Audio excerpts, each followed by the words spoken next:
identidad y qué concepto o cómo usted entiende de Dios. Teniendo todos nosotros, fíjese bien hermanos, una misma Biblia, teniendo todos nosotros este mismo libro, viniendo a la misma iglesia, todos nosotros pensamos totalmente diferente. Y aquí está la cuestión de por qué nosotros entonces experimentamos cada uno diferente, cuando Dios lo que está haciendo en esta época con su iglesia es que empecemos a despertar áreas que están en nuestras vidas que no hemos probado, pero que van a ser deliciosas, y para eso es lo que Dios nos está preparando. ¿Está entendiendo? Por eso muchos de nosotros estamos siendo pasados por un sinfín de situaciones, estamos siendo pasados por un sinfín de preguntas, estamos siendo pasados por un montón de procesos, pero cuando usted lo entienda, entonces usted queda libre, no atado, sino que usted simplemente empieza a experimentar lo nuevo que Dios tiene para nosotros, porque entonces usted cambia el concepto de cómo usted ve la cosa y entonces usted la empieza a ver de un modo diferente. Mientras otros hablan de la crisis, usted está hablando de que Dios es un Dios que lo va a bendecir. Mientras otros están enfermando acá de los nervios y están dudando y se quieren ir y están desesperados, usted está de este lado con esta cosmovisión del reino y está hablando, gracias Señor, porque ahora es la mejor oportunidad en la cual yo puedo ir avanzando. Amén. Pero todo es cuestión de cómo usted ve la vida, qué punto de vista usted tiene de las cosas. Y le voy a contar, porque le dije que esta clase es más informática. La próxima va a ser más en la palabra, aunque hoy voy a tocar la palabra. Pero la otra voy a trabajar con otra área. Esta noche solamente voy a trabajar con hacerlo pensar. En 1932, cuando me parece a mí que fue la Segunda Guerra Mundial, 1945, algo así, que fue la Segunda Guerra Mundial, el país más afectado, ¿cuál fue? Japón.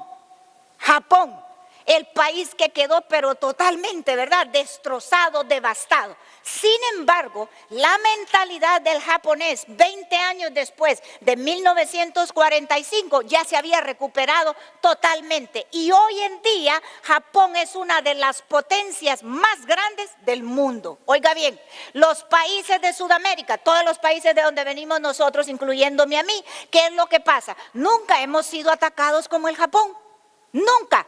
Y 200 años que tenemos de vivir en la libertad, todavía continuamos siendo países subdesarrollados. Entonces, ¿qué pasa en esta cuestión de que aquellos que fueron atacados se lograron recuperar en 20 años? Nosotros tenemos 200 años de libertad que no hemos tenido esos problemas, para que usted empiece a pensar qué es lo que está pasando, que no hemos logrado recuperar todo lo que nosotros deberíamos ya de ser potencias mundiales y de llegar a ser. ¿Por qué aquellos no se quedaron en eso y por qué nosotros, sin sufrir tanto, todavía no hemos hecho absolutamente nada? Porque los japoneses tienen una mentalidad, y la mentalidad de ellos es, cuando van a hacer algo, ellos tienen un dicho que dice: esfuérzate, pero esfuérzate bien. ¿Está entendiendo? Esfuérzate, pero esfuérzate bien. Fíjese bien, el japonés trabaja para usted. Y si él trabaja 5 horas para usted y usted le dijo que le iba a pagar a $50 la hora y usted le da $1,000, él no le acepta los $1,000. ¿Sabe por qué? Porque él no recibe lo que no ha trabajado. Nosotros los hispanos somos diferentes. Entre menos esfuerzo, mucho mejor la cosa. No se ofenda, porque le dije que no vine a que se ofenda, porque lo vine a liberar. Yo soy también hispana, soy latina. ¿Pero verdad que sí? Nosotros no tenemos la mentalidad de ellos. Entonces, esto va creando conceptos en las generaciones, va creando conceptos que se están transfiriendo, y lo que queremos hacer con la palabra de Dios es romper todo concepto que usted traiga desde atrás, para que entonces usted empiece a adquirir conceptos del reino, en donde usted, no le voy a decir que va a sufrir, que tiene que trabajar más fuerte, sino que la mentalidad que trajo de Guatemala, la que trajo de El Salvador, la que trajo de Perú o de Puerto Rico, usted pueda romperla y entrar a la mentalidad que dice Dios, en la mentalidad que todo lo que le perdió lo va a recuperar. ¿Está entendiendo? Porque hay que hacer un lavado de cerebro. Esta cuestión es cambiar de mentalidad, para que yo no siga viviendo en París con la mentalidad de salvadoreña. ¿Está entendiendo? Para que no siga diciendo soy de Cristo y estoy enfermo.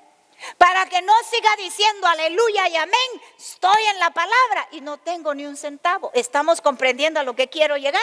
Entonces le voy a decir cómo se ha ido metiendo dentro de la iglesia. Y aquí, como le repito, no se ofenda. Si hay algo que se identifica usted con ellos, záfeselo inmediatamente y metámonos a lo que es la mentalidad del reino. Porque ahora le voy a hablar a usted que mucha gente en nuestro pasado nos transfirió cosas o nos enseñó cosas que para ellos eran una convicción o eran una verdad, pero que en realidad eran cosas que no eran sinceras ni eran verdaderas. ¿Está comprendiendo? Para que entonces nosotros entendamos como punto número 1, si lo quiere escribir, que la sinceridad no es excusa para que yo cometa un error. Porque por excusas nosotros o por falta, o a veces somos muy sinceros, cometemos muchos errores y vamos cometiendo errores.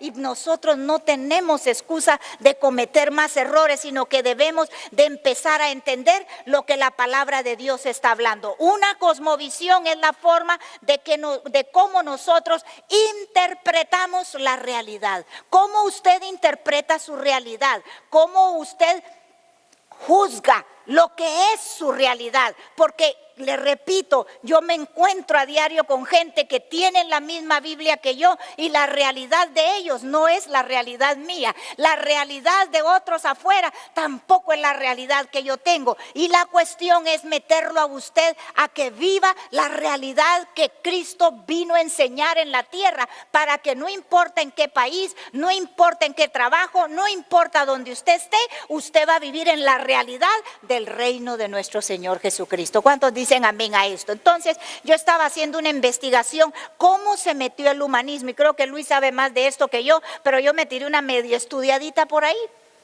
porque me preocupa que teniendo tanta palabra, teniendo tanta tecnología, muchas veces en la iglesia somos más humanistas que espirituales. Y le voy a decir algo, cómo pasó esto. Esto sí fue en 1930, había confundido los datos.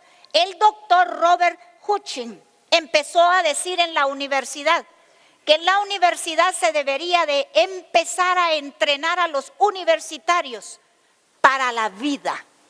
Y se presenta al mismo tiempo que él otro que se llama, un psicólogo, John Dewey, no sé si lo has oído mencionar, el que es el autor del libro Manifiesto Humanista. Usted dirá, ¿por qué la pastora está hablando de esto? Ya voy a llegar a un punto. Y él se presenta y le dice que no, que en la universidad no se debe de enseñar a los universitarios a prepararse para la vida, sino se deben de enseñar a que se preparen para trabajar. Las dos cosas son buenas, son dos puntos de vista tremendos. Uno, el doctor primero, doctor cristiano, el cual para mí tenía la razón. Desafortunadamente, por un diálogo, por una idea, en 1930 gana Dewey, y desde esa época en Estados Unidos, porque no me la estoy inventando, se metió el humanismo en lugar de meterse a la gente a prepararla para que pudieran enfrentar la vida. Y desde ahí empezó el humanismo. Se empezó a meter en las escuelas, porque ahora, por si usted no lo sabe, aún en las escuelas, en 3 páginas le están metiendo muchísimas cosas que no necesariamente son buenas para que usted viva la vida. ¿Se da cuenta? Se metió en las escuelas, se metió en el gobierno, se metió en la economía, se fue metiendo en tantas partes que hasta el día de hoy Estados Unidos es una sociedad que es humanista. Y lo estamos viendo en muchos líderes, estamos viendo en muchas personas ahora que en lugar, y aún en la iglesia, hermanos, estamos viendo que tenemos ese dualismo y no hemos entendido que nosotros, cuando tomamos ideas de otra gente, paramos tomando las de ellos y la de la palabra, y lo único que logran es desenfocarnos de la realidad en la cual Cristo nos ha llamado a vivir a nosotros. ¿Cuántos de ustedes jugaron de niños, aquella, no sé si ustedes se acuerdan, que ponían a 5 o 15 personas en fila, y el primero le empezaba a decir algo al segundo, y el segundo se lo pasaba? ¿Cómo se llama ese juego? Teléfono malogrado. ¿Por qué le pusieron eso? ¿Teléfono malogrado? ¿Por qué le pusieron eso? Quiero que piense